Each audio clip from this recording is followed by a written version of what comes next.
Assalamu alaikum masu kallo, kuna tare da Kwankwasiya Reporters TV. Sunana Amir Abdullahi Kima. Yau muna tare da babban bako jigo a cikin tafiyar jam'iyyar PDP a ta jihar Katsina.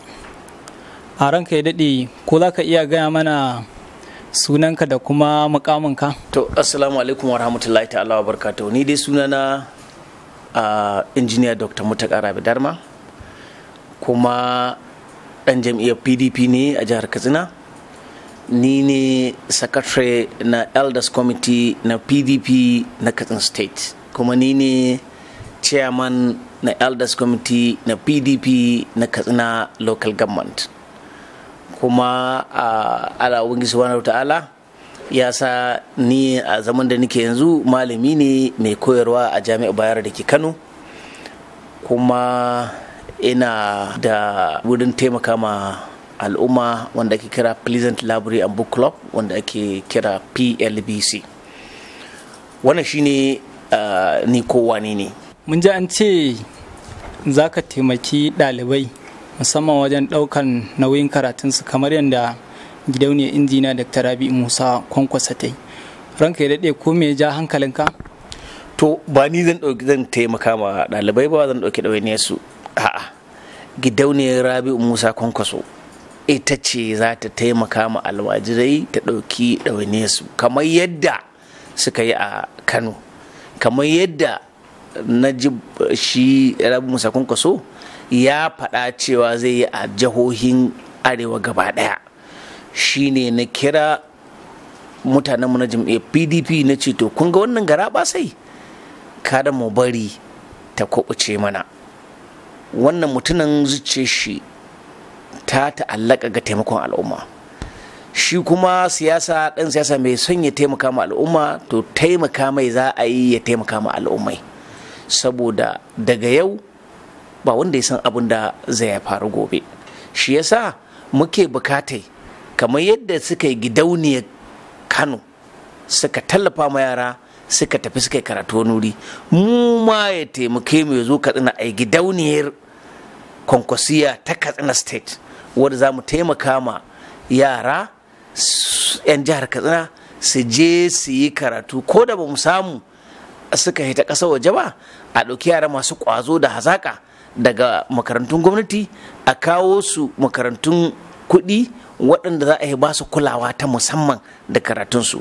Saboda ni na taɓa yin irin wannan scholarship ɗin a can baya, bayan na gama aiki na dawo gida, kuɗin da aka bani kuɗin sallama wanda ake ce mu gratuity, na ɗauke su na saka su a wurin scholarship. Muka yi kira yara daga makarantun gwamnati suka zanna jarabawa su 700 da wani abu, suka zanna jarabawa. Muka samu yaro 152 wanda suka ci jarabawa da muke so daga 50 abin da ya sama. Muka ɗauke su muka kai su private schools ɗin, suka yi karatun a private schools ɗin. Waɗannan yaran 152 cikin hukuncin Allah sai muka gano yanzu cewa kusan 148 ko da 6 ko da 8 sun samu har sun gama secondary school ɗin, suna ma university, suna jami'o'i yanzu. Sai muka ga tunda Dr. Rabi Musa Kwankwaso yana da wani tsari irin wannan a Kano, kuma ya ce zai yi shi ko ina a Najeriya, mu ma jihar Katsina ya kamata mu amfana da wannan abu. Shine muka haɗu muka fara mute-mute, muna ta ƙoƙarin mu haɗa kai yadda za mu zo har sai mun yi nisa tukun da shirye-shiryenmu, sannan mu je wurin shi mu ce mai ga shirinmu, ga yadda muka yi, ga yadda aka yi, ga yadda muke so a zo a yi mana gashi. In akwai gyara sai su ba mu gyara. Amma fa ina so mutane san cewa ba muna yin shirin nan bane kawai ido rufe, dama muna da masaniyar kamar yadda ake yin shiri international standard da sauran irin waɗannan shirye-shiryen. To wannan shine babban abin da muke so cikin hukuncin Allah, in Allah ya taimake mu, mu ma mutanen jihar Katsina mu samu mu ci gajiya, mu ci more wannan Kwankwasiya Development Foundation. Sai a ce harkoki daban-daban na taimakon al'umma, musamman bangaren kamar noma, bangaren samar da sana'a, me yasa kuka fi mai da hankali akan a ilimi haka? Me muhimmancin haka?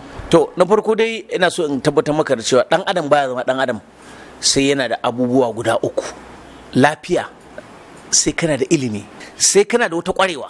So nan inda ka zo ka iske ni, inda muke wannan interview da kai, nan santa ce ta mai suna Umar Musa Yar'adua Capacity and Capability Development Center, Human Development Center sunanta, inda muke ba da ilimi mu kuma ba da skills, har da sana'a aikin gona, da sana'a noman rani, da sana'a ta sauran aikace-aikace kamar walda, kira da sauran irin waɗannan abubuwa. So mun yadda da cewa in dai kaɗan siyasa ne, to gurinka shine ka ci gaba da ka ci ma al'umma gaba.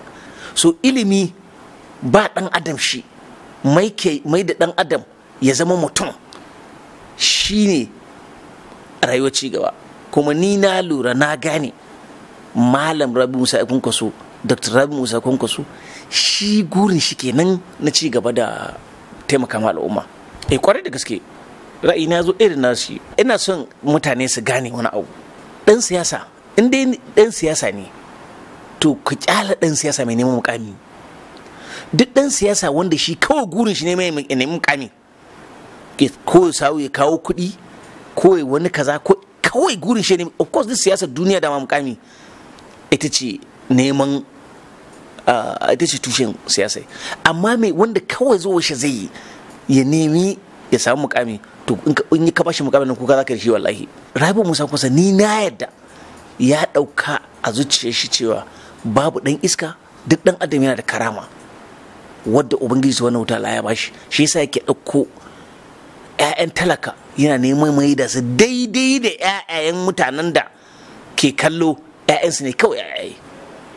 Wannan shine tunani na, kun shine philosophy dina ni na rayuwa. Mai gida, ya sunanka ne? Sunana Tukur Dahiru Suleiman Runka. A ko zan iya sanin a ina muke a nan? A nan muna cikin garin jihar Katsina, Runabout ɗin Daura. Shin ko kana da labarin gidauniyar jihar Katsina da haɗin gwiwar injiniya Muttaka Rabe Darma suna shirin tallafawa 'ya'yan talakawa a jihar Katsina domin samun guraben karatu a ciki da wajen Najeriya? Dan mu a nan jihar Katsina, in ka tambaye mu waye kwankwason mu, muna iya ce ma injiniya Muttaka Rabe Darma. Dan a baya taɓa yin irin wannan shirin lokacin da aka bashi kuɗin shi na sallama daga aiki, fensho kenan da ake cewa, ya zo ya ɗauki mutane akalla kusan 200 da wani abu, ya biya musu kuɗi daga makarantun gwamnati zuwa makarantun kuɗi, wanda yawancinsu yanzu haka ina da tabbaci suna makarantun jami'a suna karatu. Abdulrazak Kasim, baba kana da labarin gidauniyar Kwankwasiya da gamin gwiwar injiniya Muttaka Rabe Darma ta yi shiri na musamman wajen tallafa a 'yan talakawa domin kai su makarantu masu inganci da kuma ba su tallafi zuwa jami'o'inmu na cikin gida wajen Najeriya. Shin ko kana labarin haka? Gaskiya ina da labarin haka, kuma ina jin na yi murna da farin ciki da jin daɗin wannan gidauniya da aka yi haɗin gwiwa. Alhamdulillahi, ina tabbatar muku da cewa na yi farin ciki, na murna 100%, kuma Allah shi mana jagoranci, Allah kuma shi ƙara taimaka muku akan wannan tallafi da kuka ne yi. Alhamdulillahi. Sunana Abubakar Muhammad. Shin kana da labari gidauniyar Kwankwasiya ta injiniya Dr. Rabi Musa Kwankwaso da take fitar da ɗalibai waje domin ƙaro karatu, cewa a nan ma jihar Katsina injiniya Muttaka Rabe Darma ya gayyato wannan gidauniya domin a tallafi 'ya'yan talakawa na jihar Katsina? Kana da labarin haka? Gaskiya ina da wannan labari, wanda ban mantawa a lokacin da muka gama sakandiri sakul, lokacin Kwankwasiya ya ɗaukan mamu alƙawalin cewa duk wanda ya ci 5 credit ɗan talaka ko bai da ko sisi, nan ya zo ma a wannan alƙalam university ya kafa gidaje inda yaran talakawa baka da ko sisi, ɗanka zai mallaki digiri ya kuma haddace alƙur'ani, kuma ya hidda mutane waje.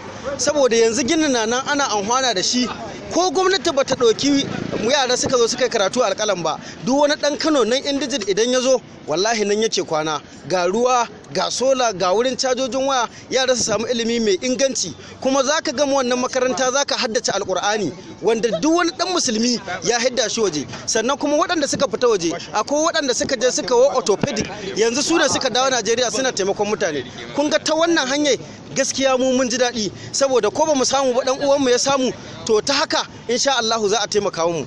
Sunana Ibrahim Abdulmumin Kofar Dirbi. kasancewa yanzu injiniya Mutakara Badarma shi ma ya gayyato wannan gidauniya jihar Katsina domin a tallafi al'ummar jihar Katsina. Kana da labari? Ina da labarin ta. To ya kake ji a ranka? A gaskiya wannan abu ina jin gaskiyar magana, Allah ya kara kawo mu irin wa'annan mutanen masu son ci gaban jihar mu da ƙasa baki daya.